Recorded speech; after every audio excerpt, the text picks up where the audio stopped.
بسم الله الرحمن الرحيم الرحمن علم القرآن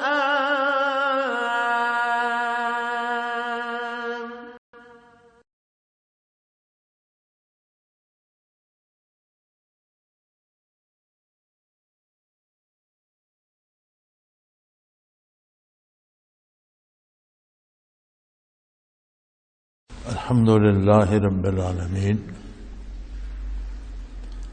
والصلاة والسلام على حبيبه محمد وآله وصحبه أجمعين.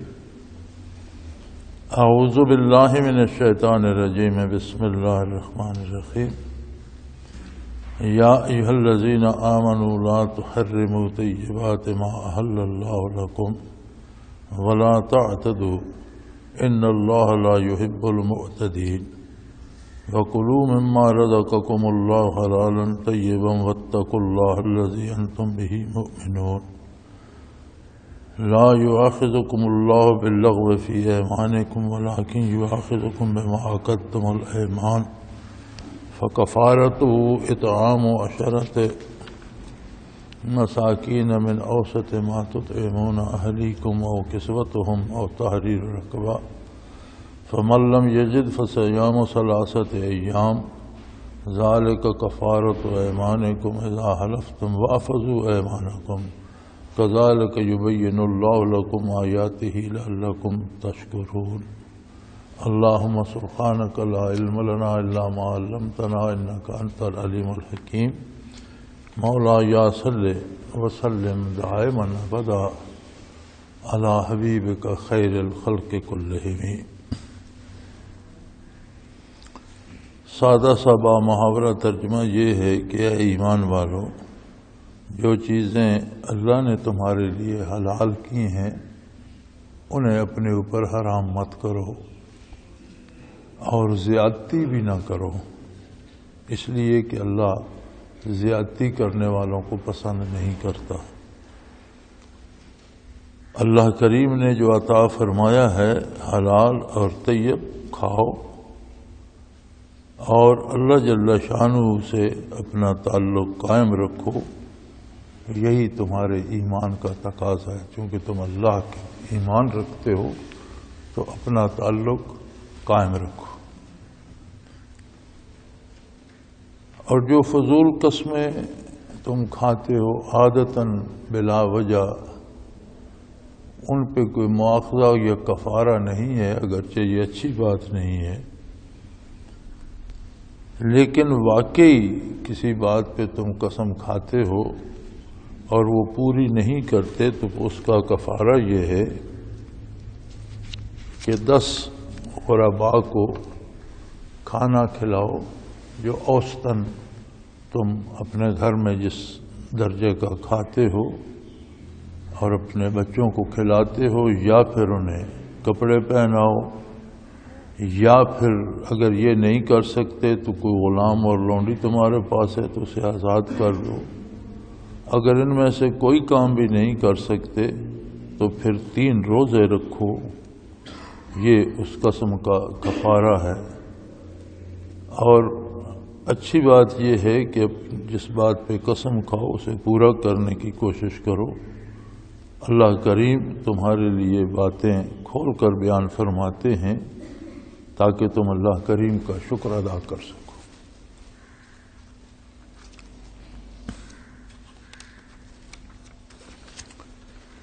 پیچھے ذکر چل رہا تھا یہود و نصارہ کا، جن میں اللہ کریم نے فرمایا کہ مشرکین اور یہود کی نسبت نصارہ میں کچھ لوگ ایسے ہیں جو اللہ سے ڈرتے ہیں، جن کے پاس علم ہے اور دنیا کا لالچ بھی نہیں کرتے.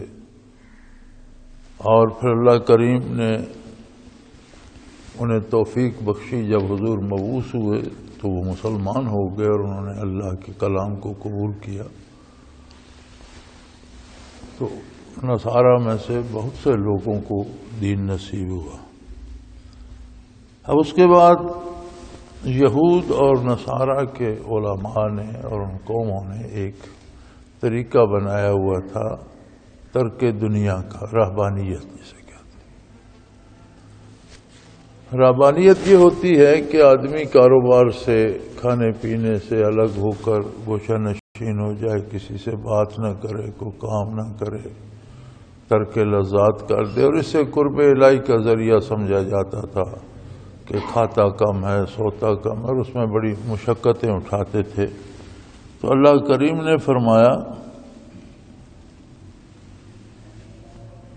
کہ اے ایمان والو، جو چیزیں اللہ نے حلال اور پاکیزہ بنائی ہیں اور تمہارے لیے بنائی ہیں، انہیں اپنے اوپر حرام مت کرو۔ اسلام میں رہبانیت کی گنجائش نہیں ہے۔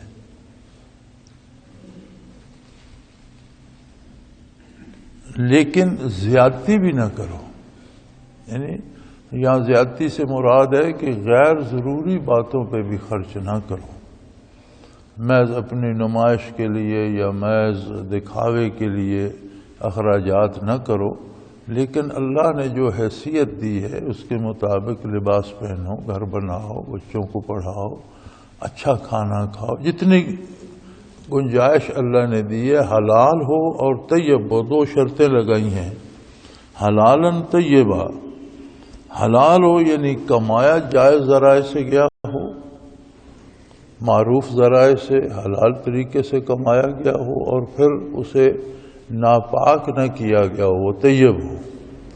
ناپاک کرنے کی بہت سی وجہ ہیں، جیسے کوئی اس میں پلیدی شامل ہو جاتی ہے، یا کوئی ناپاک ہاتھوں سے کھانا بناتا ہے، یا کوئی ناجائز عنصر اس میں شامل کر دیا جاتا ہے جو شرعی طور پر حرام ہے، جیسے شراب وغیرہ اس میں گوشت پکاتی اس میں ڈال دیتے ہیں، یا اس طرح کی چیزیں اسے ناپاک کر دیتی ہیں۔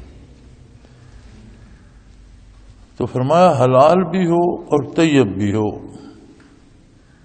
لیکن اس میں زیادتی نہ کرو، یعنی اپنی حیثیت کے مطابق تو ضرور رہو، لیکن اپنی حیثیت سے بڑھ کر لوگوں کے دکھاوے کے لیے فضول خرچی میں گرفتار نہ ہو جاؤ کہ قرض لے لے کر اپنا حلیہ بناتے رہو اور شوشہ بناتے رہو اور مقروض ہوتے چلے جاؤ۔ فطری زندگی جو ہے اسلام میں وہ مقبول ہے، یعنی جو اس کی جس کی جتنی حیثیت ہے، اچھا لباس پہنے، اچھا کھانا کھائے، لیکن اپنی حیثیت کے اندر رہتے ہوئے۔ اپنی حیثیت سے بڑھے گا تو گناہ تو ہوگا ہی، دنیاوی خرابیاں بھی ہوں گی۔ اور کھانے کے لیے حلال ہونا شرط ہے، پھر حلال بھی ہو اور پاکیزہ بھی ہو۔ تو بعض چھوٹی چھوٹی چیزیں اسے ناپاک کر دیتی ہیں۔ چھوٹے چھوٹے روزمرہ کے مسائل ہمارے ہاں نہ کوئی بیان کرتا ہے، نہ کوئی سنتا ہے، نہ کوئی پوچھتا ہے، نہ کوئی بتاتا ہے۔ جمعہ کا سعید دن اللہ کریم نے مقرر فرمایا، اور اس میں ظہر کی 4 کی بجائے 2 رکعت پڑھی جاتی ہیں۔ 2 رکعت کے قائم مقام اس کے 2 خطبے ہوتے ہیں۔ خطبے سے مراد ہوتا ہے دینی مسائل سے لوگوں کو آگاہ کیا ہے، چونکہ خطبہ قائم مقام ہے 2 رکعت کا، اس لیے وہ عربی ہی میں دیا جاتا ہے اور عموماً قرآن ہی سے دیا جاتا ہے۔ تو ہمارے ہاں چونکہ ہم عربی نہیں جانتے، تو اس لیے خطبے سے پہلے یہ جو بیان ہوتا ہے یہ اس لیے ہوتا ہے کہ لوگوں کو دینی مسائل سمجھائے جائیں، دین سمجھایا جائے۔ اس سے ہم لوگ یا گانے بجانے میں یا قوالیوں میں یا شعر پڑھنے میں ضائع کر دیتے ہیں، یا کوئی بڑا تیر مارے گا تو بیٹھ کر سیاست زیر بحث لائے گا اور حکمرانوں کو کوستا رہے گا، یا کسی کے خلاف ہے، کسی کے حق میں ہے۔ تو یہ لمحات اس لیے نہیں ہوتے، یہ دین سیکھنے اور سکھانے کے لیے ہوتے ہیں۔ تو میرے خیال میں ہماری بدنصیبی یہ ہے کہ اس طرف کوئی توجہ نہیں دیتا۔ اب غسل واجب ہوتا ہے تو اس کا ایک خاص طریقہ سلیقہ ہے۔ اچھی بات ہے کہ وضو کیا جائے، اگر کوئی وضو نہیں کرتا تو 3 دفعہ غرغرے کرنا فرض ہے، ناک میں پانی ڈالنا فرض ہے۔ پھر اس کے بعد سارے بدن کو 3 بار دھوئے اور آخر میں پاؤں دھو لے تو غسل ہو جاتا ہے۔ لیکن مسنون طریقہ یہ ہے کہ پہلے وضو کر لے اور پھر نہائے۔ اگر پہلے وضو نہیں کرتا تو نہانے میں وضو ہو جاتا ہے۔ اب کسی نے غرغرے نہیں کیے یا ناک میں صحیح پانی نہیں ڈالا تو یہ تو دونوں فرائض میں سے رہ کے غسل پورا نہیں ہوگا۔ کوئی ایک بال یا اس کی جڑ خشک رہ گئی، غسل پورا نہیں ہوگا۔ اور ہماری مصیبت یہ ہے کہ عموماً خواتین کو ان باتوں کا علم نہیں ہوتا۔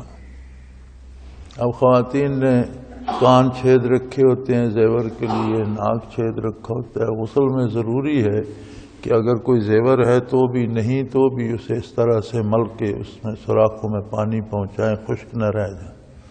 تو ویسے ہی 2 کپ لیے اوپر الٹ دیے تو اس طرح تو غسل ادا نہیں ہوگا۔ تو بعض اوقات یہ ہوتا ہے کہ کھانا بنانے والی خاتون پہ غسل واجب تھا، اسے غسل کا طریقہ ہی نہیں آتا، تو ہمیشہ ہی اسی طرح نمازیں بھی پڑھتی رہے گی، کھانا بھی بناتی رہے گی، نہ نماز ادا ہوگی نہ کھانا تیار ہوگا۔ تو یہ چھوٹی چھوٹی چیزیں اس حلال کی محنت کی کمائی کو بھی ناپاک کر دیتی۔ تو اس لیے فرمایا کہ حلال ہو اور پاکیزہ ہو، پاک بھی ہو، اور جتنی حیثیت ہے اتنا کھاؤ۔ میں اگلے دن بھی ایک حدیث شریف دیکھ رہا تھا کہ حضور صلی اللہ علیہ وسلم جلوہ افروز تھے، تو ایک آدمی آیا، اس کے کپڑے میلے بھی تھے اور پھٹے شٹے بھی تھے، حلیہ بھی ٹھیک نہیں تھا، بال بے ترتیب تھے، داڑھی بے ترتیب تھی۔ تو حضور اکرم صلی اللہ علیہ وسلم نے پوچھا کہ تمہارے گھر میں کوئی چیز نہیں ہے؟ اس کی یا رسول اللہ نے بہت دیر رکھا ہے، ہر چیز موجود ہے، بڑا آسودہ حال ہو۔ تو فرمایا حلیے سے تو تم فقیر بنے ہوئے ہو، اس داڑھی کو سنوارو، ہاتھ منہ دھو، لباس صاف ستھرا پہنو، اور جتنی اللہ نے حیثیت دی ہے اس کے مطابق لباس پہنو کہ نظر آئے۔ یہ بھی اللہ کا شکر ادا کرنے کا ایک طریقہ ہے، یہ بھی ادائے شکر کا طریقہ ہے۔ وَأَمَّا بِنِعْمَةِ رَبِّكَ فَحَدِّثْ، اللہ نے جو نعمتیں دی ہیں وہ بیان کرو، یہ بھی اس کا شکر ادا کرنے کا طریقہ ہے، ان کا اظہار کرو۔ تو یہ ترک دنیا اور ترک لذات اور رہبانیت پہلے مذہبوں میں اہل کتاب نے بنا رکھی تھی۔ اس امت پر اللہ کریم نے یہ کرم فرمایا کہ اس کی ضرورت نہیں ہے۔ ہاں اچھا کھاؤ لیکن حلال کھاؤ، اور حلال بھی ہو، طیب بھی ہو، پاکیزہ بھی ہو۔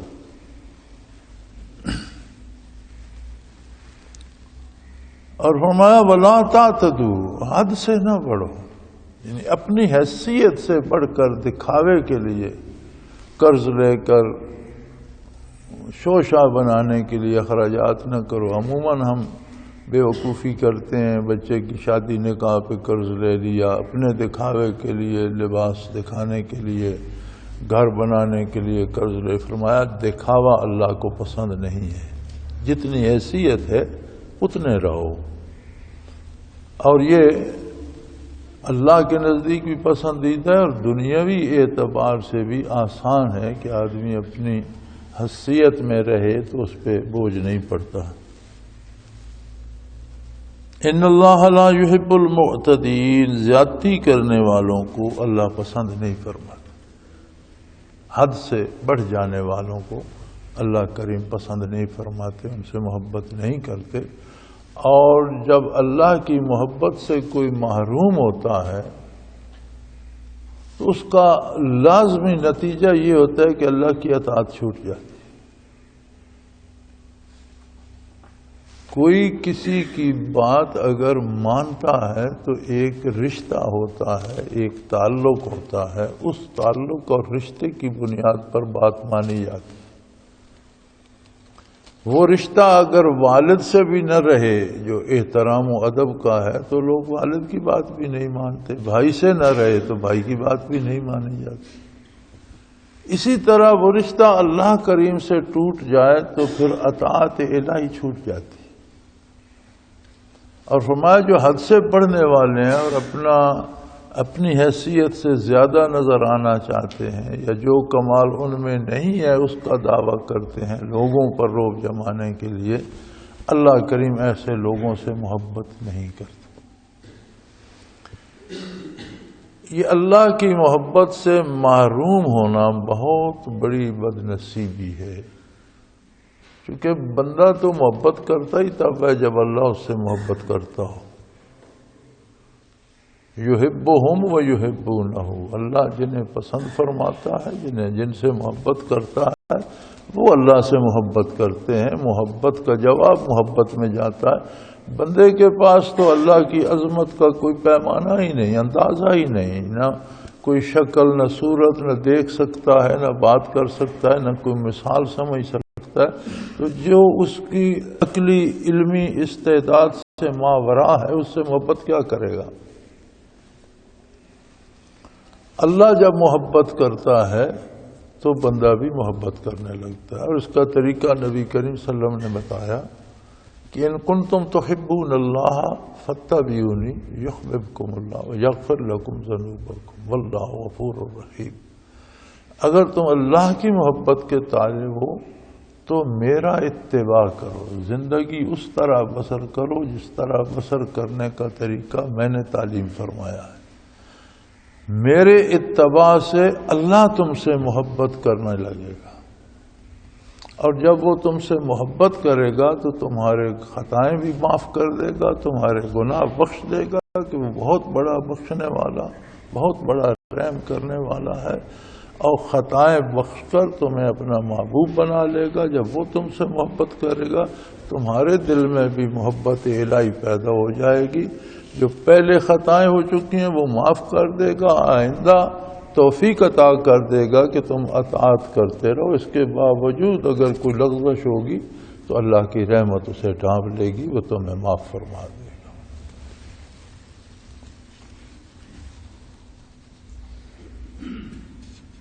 تو اس لیے فرمایا لا تحرموا طیبات ما احل اللہ لکم، جو چیزیں اللہ نے حلال کی ہیں انہیں اپنے آپ پر حرام مت کرو۔ اب کوئی بندہ صحت مند ہے، وہ کہتے ہیں نہیں جی میں کھانا نہیں کھاؤں گا، تھوڑا کھانا کھاؤں گا، سوؤں گا نہیں۔ تو بعض صحابہ کبار ساری رات عبادت کرتے تھے۔ جب اللہ کے رسول صلی اللہ علیہ وسلم کے خدمت میں عرض کیا گیا تو انہوں نے فرمایا یہ صحیح نہیں ہے، تم پر تمہارے نفس کا، بدن کا بھی حق ہے، اسے بھی آرام دو۔ تم پر تمہارے اللہ کا بھی حق ہے، اس کی عبادت بھی کرو۔ تم پر تمہارے گھر والوں کا بھی حق ہے، انہیں بھی وقت دو۔ تو ہر چیز میں ایک توازن رکھو، باقی چیزوں کو چھوڑ کر ایک طرف نہ ہو جاؤ۔ اور سب سے بہترین زندگی ہے جس میں توازن ہو، اعتدال ہو، دین اسی کا نام ہے۔ اور حضور کے سارے فرمودات اسی کی طرف رہنمائی فرماتے ہیں کہ زندگی میں توازن ہو، دکھاوا نہ ہو، بناوٹ نہ ہو، حقیقت ہو، سچائی ہو، راست بازی ہو۔ تو جو چیزیں اللہ نے حلال کی ہیں اور پاکیزہ بھی ہیں ان سے اپنے آپ کو کیوں روکتے ہو، ان کو کیوں اپنے آپ پر حرام کرتے ہو؟ ایک تو ہوتا ہے کہ حلال شرعی کو سمجھا ہی حرام جائے، یہ تو کفر ہے۔ حرام کو حلال سمجھنا یا حلال کو حرام سمجھنا کفر ہے۔ ایک دوسرا درجہ جسے رہبانیت کہتے ہیں کہ اچھی چیزیں کھانا چھوڑ دے، سونا کم کر دے، جاگنا شروع کر، تو یہ کس لیے ہوگا؟ سلاسل تصوف میں بھی بعض حضرات نے یہ اس طرح کے کڑے مجاہدے کرائے۔ یہ رضائے الہی کے لیے نہیں ہوتے تھے، یہ ہوتے تھے کہ مشاہدات ہو جائیں، کشف ہو جائے۔ اسی طرح جو غیر مذاہب کے لوگ اس طرح کے کڑے مشاہدے کرتے ہیں تو وہ دنیاوی کمالات حاصل کرنے کے لیے کرتے ہیں۔ تو اللہ کریم فرماتے ہیں کہ سب سے بڑا کمال اللہ کی رضا حاصل کرنا ہے۔ اللہ راضی ہو گئے تو سب کام ہو گئے، اور اللہ کریم ناراض ہے تو وقتی طور پر کسی میں کوئی کمال آ بھی گیا تو اس کا کیا فائدہ ہوگا؟ سو اس لیے بھوکا رہنا اور اس لیے کم سونا کہ میں صاحب کمال ہو جاؤں گا، فرمایا یہ کوئی کمال نہیں، کمال ہے اللہ کے حکم کے مطابق رہنا۔ زندگی کا سارا کمال یہ ہے کہ وہ اللہ و اللہ کے حبیب صلی اللہ علیہ وسلم کے حکم کے مطابق بسر ہو، اور اگر کوئی کمی رہ بھی جاتی ہے تو بندے کی نیت ارادہ تو پورے خلوص کے ساتھ ہو اور پوری محنت کرے اتباع رسالت کی علی صاحب الصلاۃ والسلام۔ اور فرمایا اخراجات میں بھی حد سے بڑھ نہ جاؤ، دکھاوے کے اخراجات مت کرو۔ اللہ ایسے لوگوں کو جو حد سے بڑھ جاتے ہیں پسند نہیں فرماتا، اور اللہ کی محبت سے محرومی اطاعت سے محروم کر دیتی ہے، اور اطاعت سے محرومی بالآخر عقائد کو بھی لے ڈوبتی ہے، یہ راستہ تباہی کی طرف جاتا ہے۔ انسانی زندگی میں کوئی ٹھہراؤ، کوئی رکنے کی جگہ نہیں ہے، پیدا ہونے سے لے کر مرنے تک یہ سفر جاری رہتا ہے۔ اچھائی کی طرف ہے الحمدللہ، اور اگر اچھائی کی طرف نہیں ہے تو پھر برائی کی طرف سفر جاری رہتا ہے، رکتی نہیں ہے زندگی، تھمتی نہیں ہے۔ لہذا بندے کو خبردار رہنا چاہیے اپنی حالت سے، اور دیکھنا چاہیے، اور اللہ توفیق دے تو اتباع رسالت میں زندگی بسر ہو۔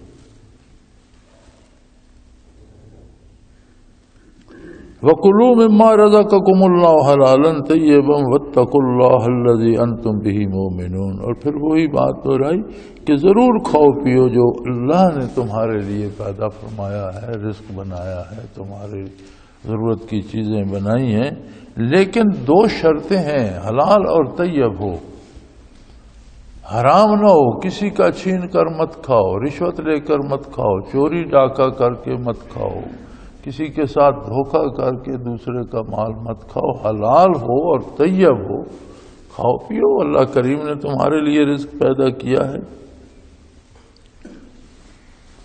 اور اللہ سے اپنا رشتہ استوار رکھو، واتقوا اللہ، تقویٰ ہوتا ہے، اگرچہ ہمارے اردو کے سارے حضرات اس کا ترجمہ تو ڈر کرتے ہیں، لیکن ڈر اس کا صحیح مفہوم ادا نہیں کرتا۔ ڈر بے شمار قسم کے ہوتے ہیں، دشمن کا ڈر ہے، کسی موذی جانور کا ڈر ہے، کوئی مال میں نقصان ہو جانے کا ڈر ہے، صحت خراب ہونے کا ڈر ہے، بے شمار ڈر ہوتے ہیں۔ ڈر نہیں، اس میں یہ ہوتا ہے کہ آپ کا کسی کے ساتھ ایسا رشتہ، ایسا تعلق ہے کہ اس کے بغیر گزارا نہیں، تو اس کی ناراضگی کا جو ڈر ہوتا ہے وہ ڈر یہاں مراد ہے۔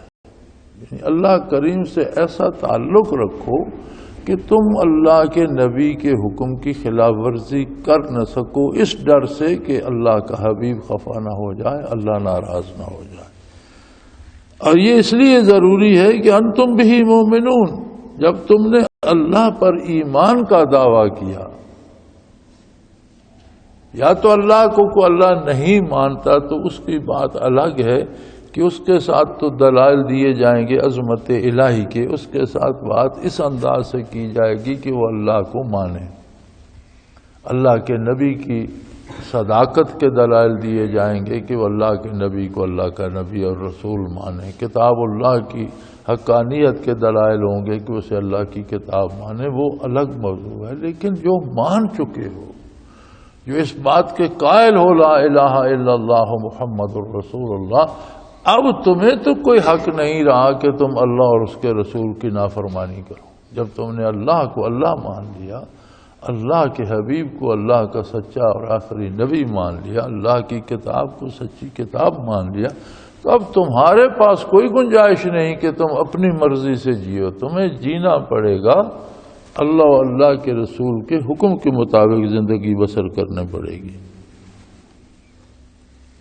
اسی طرح بات بات پہ قسمیں کھا دیتے ہو، وعدہ کر لیتے ہو، اور پھر پرواہ نہیں کرتے، تمہیں یاد ہی نہیں رہتا میں نے کیا وعدہ کیا تھا۔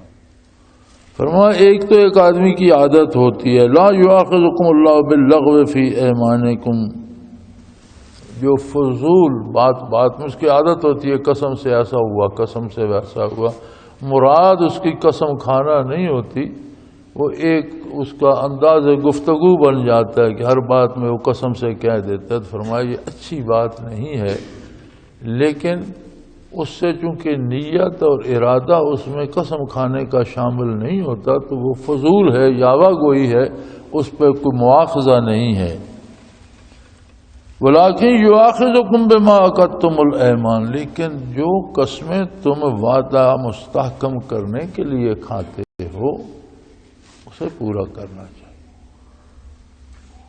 اب اس کے بھی دو طریقے ہیں۔ ایک قسم یہ ہے کہ اللہ اور اللہ کی رسول کے نافرمانی پہ کھائی جائے کہ میں قسم کھاتا ہوں اللہ کی میں یہ گناہ کروں گا، یہ ناجائز ہے، یہ ہوتی ہی نہیں، یہ ناجائز ہے، یہ غلط ہے۔ اور اگر واقعی اللہ کی قسم کھائی تو پھر کفارہ دے۔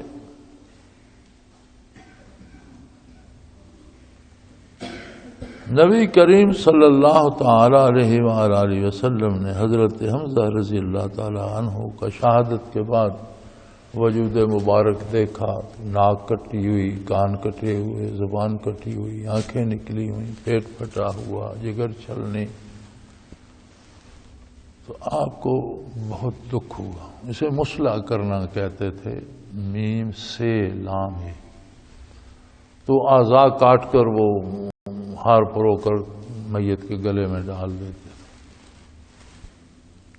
کیونکہ آپ بہت جری، بہت بہادر اور بہت جرأت سے بدر میں بھی لڑے اور ان کے ہاتھوں بڑے مکہ والوں کا نقصان ہوا، تو احد میں دھوکے سے نیزہ مروا کر شہید کیے گئے اور پھر ان کا یہ حال ہوا۔ تو جب حضور صلی اللہ علیہ وسلم نے آپ کا وجود مبارک دیکھا تو آپ نے قسم کھائی کہ میں 80 کافروں کا یہ حال کروں۔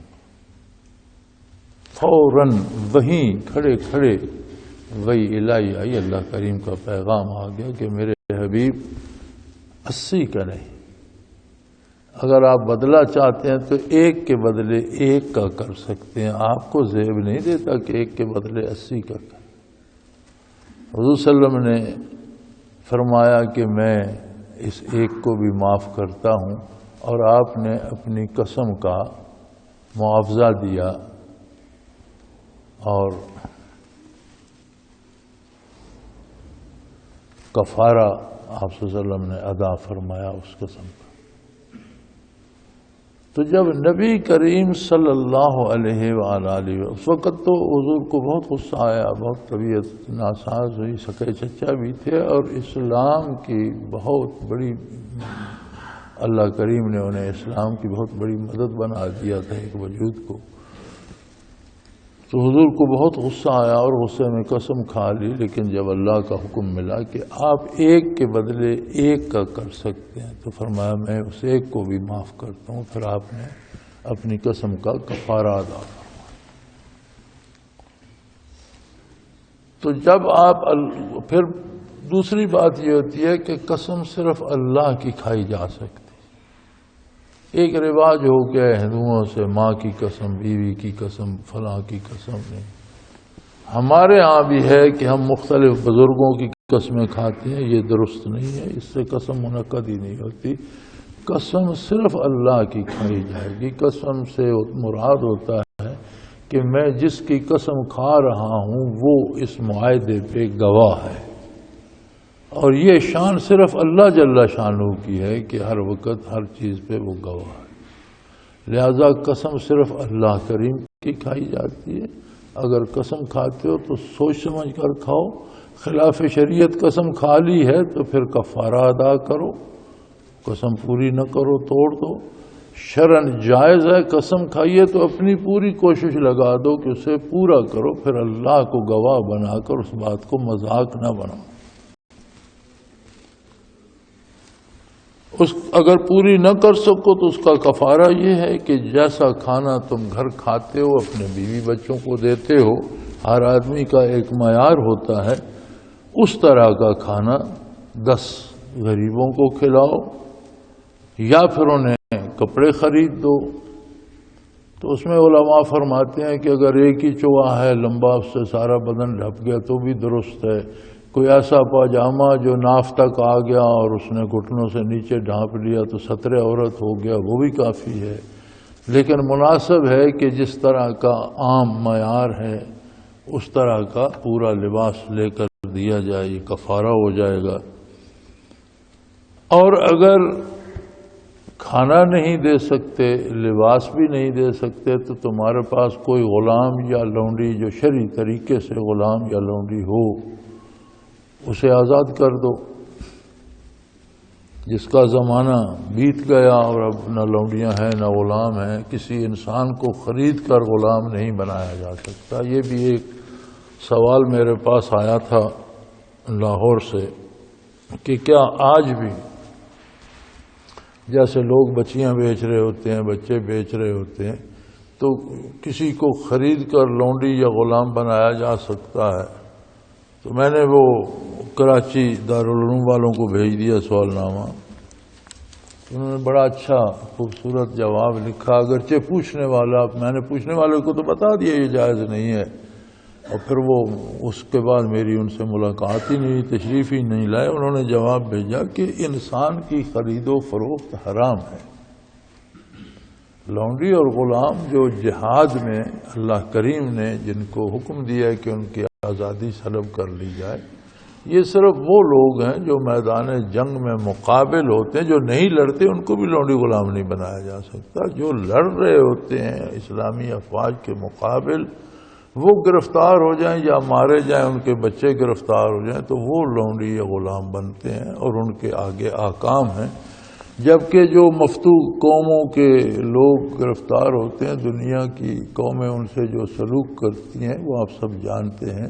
یہ صرف اسلام کی خوبصورتی ہے کہ ان کے حقوق دیے ہیں اور انہیں ان کی آزادی سلب کی ہے، لیکن انہیں مذہب رکھنے کا، زندہ رہنے کا، لباس پہننے کے سارے حقوق دیے ہیں۔ تو اگر وہ نہیں تو پھر 3 دن روزے رکھو۔ امام ابو حنیفہ رحمۃ اللہ تعالی علیہ کے نزدیک یہ 3 روزے مسلسل ہوں گے۔ باقی ائمہ اس میں کچھ ڈھیل بھی دیتے ہیں کہ ایک ایک کر کے 3 رکھ لے مختلف دنوں میں، لیکن حنفیوں کے نزدیک یہ ہے کہ 3 روزے مسلسل رکھے۔ ذالک کفارۃ ایمانکم اذا حلفتم واحفظوا ایمانکم، یہ تمہاری قسم کا کفارہ ہوگا اگر وہ قسم تم پوری نہیں کر سکے۔ لیکن پھر وہ بات دہرائی کہ جب قسم کھاتے ہو تو واحفظوا ایمانکم، پھر اس قسم کو پورا کرنے کی حد المقدور کوشش کرو، اس کی حفاظت کرو، اس پر پہرا دو۔ جو بات کرتے ہو اس پر پہرا دو اور حد الامکان اسے پورا کرنے کی کوشش کرو۔ کذالک یبین اللہ لکم آیاتہ، اس طرح اللہ کریم زندگی کے ہر پہلو سے تمہیں بڑی کھول کر وضاحت سے طریقے اور سلیقے بتاتے ہیں، لعلکم تشکرون، تاکہ تم اللہ کریم کا شکر ادا کر سکو۔ شکر ادا کرنا کیا ہوتا ہے، اس پہ بڑی خوبصورت اور بڑی زیادہ باتیں کہی گئی کہ شکر ادا کرنا کیا ہے۔ کسی نے فرمایا کہ اس بات کو سمجھ لینا کہ میں اللہ کا شکر بھی ادا نہیں کر سکتا، اتنے احسان ہے اس کے مجھ پر، یہ شکر ہے۔ کسی نے کہا کہ یہ سمجھ لینا کہ اللہ جل شانہ نے جو کچھ دیا ہے وہ اس نے دیا ہے، میرا اپنا کچھ نہیں، یہ شکر ہے۔ لیکن یہاں قرآن کریم ارشاد فرماتا ہے کہ شکر یہ ہے کہ تم اللہ و اللہ کے رسول کی اطاعت کرو۔ اللہ کریم نے یہ باتیں اتنی وضاحت سے اور کھول کر اور جزیات سے اس لیے بیان کی ہیں کہ جب تم ان باتوں کو سمجھ کر ان پر عمل کرو گے، قرآن کو سمجھ کر، حضور صلی اللہ علیہ وسلم کے ارشادات کو سمجھ کر اس پر خلوص دل سے عمل کرو گے، تو یہی شکر ہے کہ تم اللہ کا شکر ادا کر رہے ہو۔ اور اگر کوئی عمل نہیں کرتا، عملی زندگی میں خلاف سنت چلتا ہے، حضور کا اتباع نہیں کرتا اور زبانی شکر کرتا رہتا ہے، تو فرمایا یہ شکر عند اللہ مقبول نہیں ہے۔ شکر ادا کرنے کا طریقہ یہ ہے کہ پورے خلوص سے اور اپنی پوری حیثیت کے مطابق اللہ اور اللہ کے حبیب صلی اللہ علیہ وسلم کی اطاعت کی جائے۔ تو فرمایا کذالک یبین اللہ لکم آیاتہ، اللہ کریم اپنی آیات تمہارے لیے بہت وضاحت سے، بڑی تفصیل تفصیل سے چھوٹی چھوٹی جزیات بیان فرما کر فرما رہا ہے، اس لیے کہ تم اللہ کا شکر ادا کرو، لعلکم تشکرون، تاکہ تم اللہ کا شکر ادا کر سکو۔ گویا اللہ جل شانہ کی اور اللہ کے حبیب صلی اللہ علیہ وسلم کی اطاعت اپنی پوری ہمت کے ساتھ اور پورے خلوص اور صدق دل کے ساتھ کی جائے تو یہ اللہ کا شکر ادا کرنا ہے۔ وآخر دعوانا ان الحمدللہ رب العالمین۔ اللہ اللہ اللہ اللہ اللہ اللہ اللہ اللہ۔ حضرت امیر محمد اکرم آوان مد ذلہ العالی دارالعرفان منارہ ضلع چکوال میں سالہ سال سے قرآن و حدیث کے اوپر خطابات کر رہے ہیں اور سلسلہ نقشبندیہ اویسیہ کے مطابق لوگوں کو ذکر الہی کی تربیت دے رہے ہیں۔ وہ قرآن پاک کی تفسیر ترتیب وار بیان کر رہے ہیں۔ تفسیر قرآن کو وہ موجودہ ملکی اور بین الاقوامی حالات کے مطابق بیان کرتے ہیں۔ موٹر وے سے کلر کہار کے انٹرچینج سے نکلتے ہوئے کلر کہار کی جھیل سے ہوتے ہوئے میانی، بوچھال اور نور پور سے گزرتے ہوئے دارالعرفان منارہ پہنچ سکتے ہیں۔ حضرت امیر محمد اکرم آوان نے بچیوں اور بچوں کی دینی اور دنیاوی تعلیم کے لیے سقارہ اکیڈمی کے نام سے ایک درسگاہ بھی قائم کی ہے، جس کا افتتاح ملک پاکستان کے صدر جنرل محمد ضیاء الحق نے اپنے دست مبارک سے کیا تھا۔ وہ تمام احباب جو اسلام کی طلب رکھتے ہیں ان سے گزارش ہے کہ دارالعرفان منارہ ضلع چکوال میں امیر محمد اکرم آوان صاحب کے خطابات سے مستفید ہوں۔ وہ ہر جمعے کو نماز سے پہلے بیان فرماتے ہیں۔ ہر ماہ کی پہلی اتوار کو ماہانہ اجتماع ہوتا ہے جس میں آپ خصوصی خطاب فرماتے ہیں اور پاکستان کے چاروں صوبوں سے احباب اس اجتماع میں شرکت کرتے ہیں۔ اس کے علاوہ یہاں سال میں 2 مرکزی اجتماعات بھی ہوتے ہیں، ایک رمضان المبارک میں اعتکاف کا اجتماع اور دوسرا جولائی اور اگست میں 40 دن کا اجتماع ہوتا ہے جس میں روحانی تربیت کی جاتی ہے۔ اپنا خون سیماب دے کر اتنا ہم کر جائیں گے، نام آقا کا چمن میں پھر رقم کر جائیں گے۔